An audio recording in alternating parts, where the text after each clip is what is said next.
The following is brought to you by goldseekmint.com.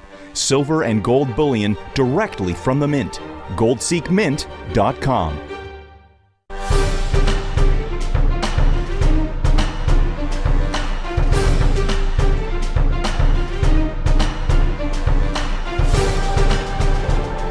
Welcome to Cambridge House Live. I'm Vanessa Collette here at the Canadian Investor Conference, Vancouver. I'm joined by Eric Coffin, editor of Hard Rock Analyst. Welcome, Eric. It's great to have you here with us. Thank you for interviewing me, Vanessa.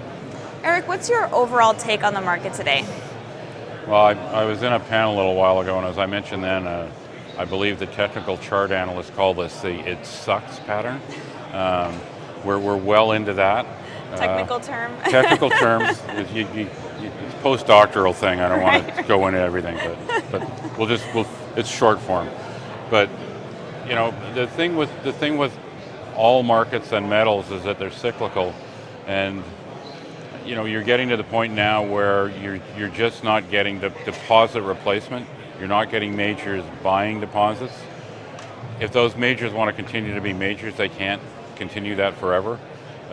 It's very frustrating for anybody in it, not to mention expensive.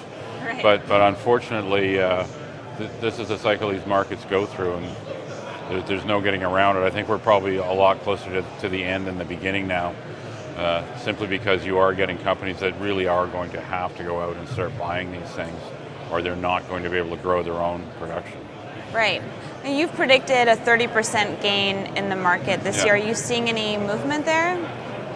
I'm still sticking to that. I mean, my head's stuck out now, so it might as well get cut off, so why bother changing it? You know, we got up about 20% and then things fell off. I mean, the thing right now, in order to get that 30%, we're going to need to see another up leg in the gold price before the end of the year. There's companies looking for all kinds of other things, but at the end of the day, gold is really the driver for the sector. I mean, that's really what determines the money flow. I think we probably will see another leg up in the gold price. You know, people that do technical charting and wave analysis and all that stuff, even 2-3 months ago, all of these guys were saying, look, we need one more smackdown. I don't pretend to know what the logic is behind that, because I don't do that kind of pattern trading. But they were all, you know, before it happened, they were all every single one of them was going, no, there has to be one more. I think we're seeing that now. You know, I don't personally think that the end of QE is going to make much difference to interest rates. They're actually going the opposite direction everybody expected. The big dates in the short term are the jobs report, like it is every month in the US. But I think also it's going to be important to see what the ECB does. A lot of this latest drop down in the gold price has been the presumption by traders, because the ECB has been telegraphing like, no, we're finally going to do something. Their meeting is next week. I would hope that they do something, because I think they need to, but they have a history of disappointing in terms of being in inactivity. They sit on their hands.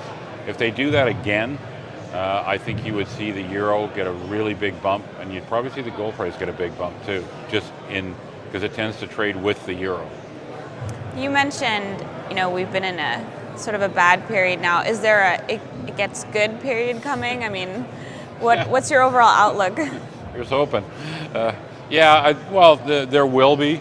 I think, you know, at times like this, there's two ways to approach the market, I think, at a most basic level. You look for people that have deposits that will be very viable at slightly higher prices. I've never been a big believer in the go buy that stock because they got 8 billion ounces at 1/10 of a gram, and if gold goes to $8,000, we'll all be rich. Well, yeah, but you can't, that's too small a probability. Deal with companies whose deposits could be worth a lot of money with a relatively small move in price.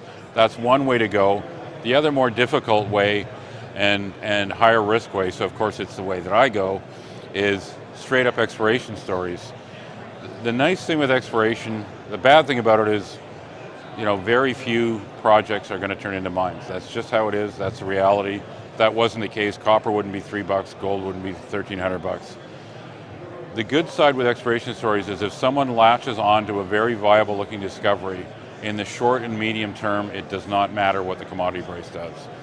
If somebody finds the next Voisey's Bay or P Arena or a Caddy or Carlin, it does not matter what the metal price is. During that early discovery period, the stock is going to go up a lot. And I'm trying to find those sorts of stories. They're hard to find. By their nature, there won't be many. But I'm looking for companies that have strong management that really lay out a compelling story where I'm comfortable they have the technical capability. Yes, these guys know how to search for this kind of deposit. Yes, they have the money. Yes, they've got the targets. I'll roll the dice. Right, that's your magic formula. Yeah, formula is probably too strong a word. Let's go with it though. Okay, to get news, to get money, companies need to put news out. So Yeah. what's some of the news that could drive excitement in the sector? I have found companies that I'm following right now. I mean, there's companies, like a company like Reservoir that's got a big, obvious discovery that their partner's spending all the money. Those guys have had no trouble raising money. But even earlier stage stories, I pound the table about this all the time. You've got to generate news flow.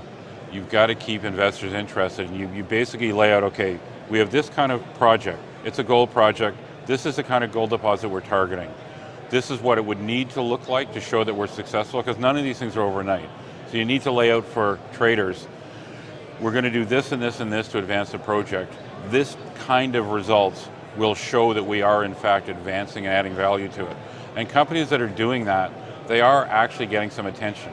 One company I'm going to mention, and I'm one of the biggest shareholders, so this is not a recommendation.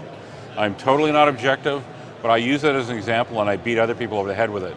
It's a company called Precipitate, early stage project in the DR.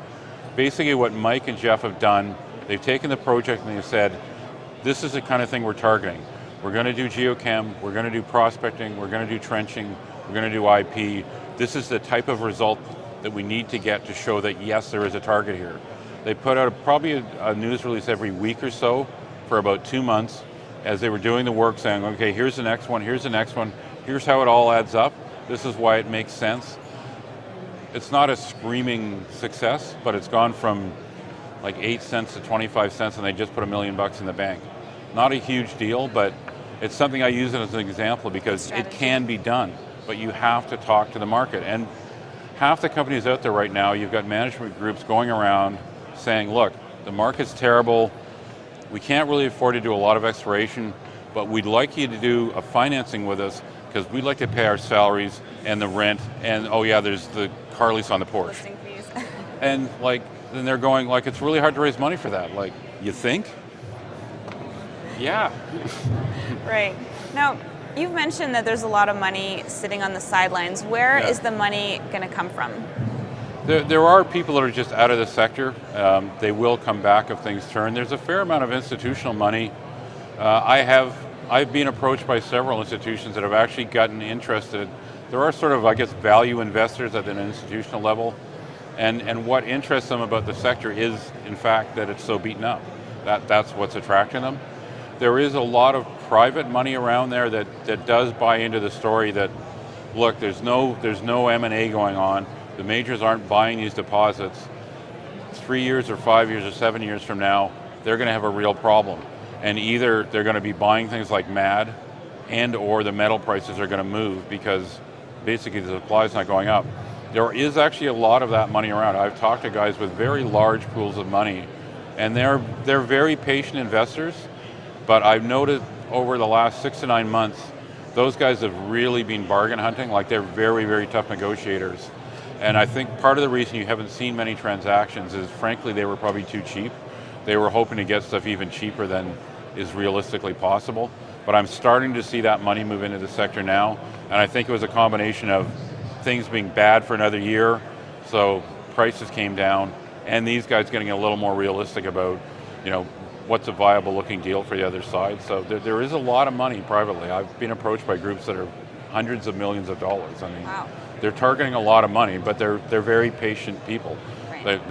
Their timeline isn't. A lot of these guys are saying, if we find something really beaten up, we'll take it private, we'll fix it, and when the cycle turns, we'll either sell it or we'll just take it public again. So they're looking at 3 or 5 year timelines. So they're not going, we have to do a deal right now. They're very patient. And moving over to commodities, what's your outlook there? I think most of them are going to be flat. There aren't that many commodities where there's a short-term lack of supply danger, really. I mean, I like copper because it's a big market, but I'm nervous about the copper market because there are some big mines coming on this year. I think both copper and nickel, the whole situation's been very confused by what's going on in Indonesia. Right. Indonesia instituted a ban on export of basically any base metal concentrate. They want them to build smelters in country. And that's affected even Newmont and Freeport, which are by far the biggest mines. They're basically not shipping concentrate. So that's really impacted the copper, but even more so the nickel. I'm still kind of staying away from nickel a little bit because I just don't know, I don't see what the outcome's going to be here. People I've talked to in Indonesia have said that ban's going to come off because the biggest impact on it, ironically, is not really on the majors like Newmont and Freeport. They can afford it. They're not happy, but they can afford it. The real impact there has been on the nickel laterite business, which is really a mom and pop Indonesian company business, and there are hundreds of thousands of people that work in that sector, and they're toast because none of those guys can go and build a $5 billion nickel smelter. They're not Freeport, they're not Newmont. They can't. There's no way for them to get around this. So apparently, I've been told Indonesia is a very opaque place, but I've been told that it's become a really big political issue. So I think base metals, zinc is the only one that I see probably going into deficit in the next year or so. Okay. Copper I like if I can find a good deposit because $3 you can make money on a lot of deposits. Gold, silver, gold I think we see higher prices by the end of the year. I'm a little bit less comfortable with silver. Uranium I think we're going to see higher prices because the price is horrible.